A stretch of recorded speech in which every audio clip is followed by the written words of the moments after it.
এবার চতুর্দশ পরিচ্ছেদের দ্বিতীয় অংশ, পূর্বকথা।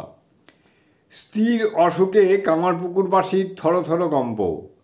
ওদেশে একজনের পরিবারের অসুখ হয়েছিল। সারবে না মনে করে লোকটা থরথর করে কাঁপতে লাগলো, অজ্ঞান হয় আর কি। এরূপ ঈশ্বরের জন্য কে হচ্ছে?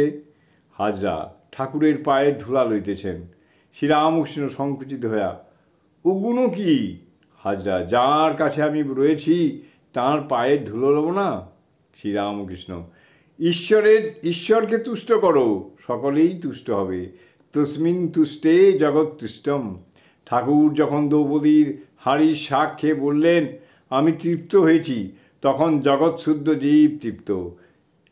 হেউ ঢেউ হয়েছিল। কই মুনিরা খেলে কি জগৎ তুষ্ট হয়েছিল? হেউ ঢেউ হয়েছিল।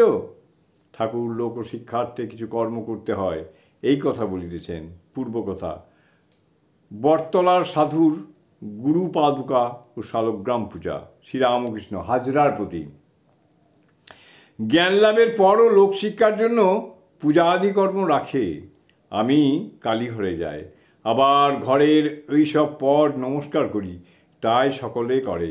তারপর অভ্যাস হয়ে গেলে যদি না করে তাহলে মন ফুসফুস করবে। বটতলায় সন্ন্যাসীকে দেখলাম, যে আসনে গুরুপাদুকা রেখেছে তারই উপরে শালগ্রাম রেখেছে ও পূজা করছে।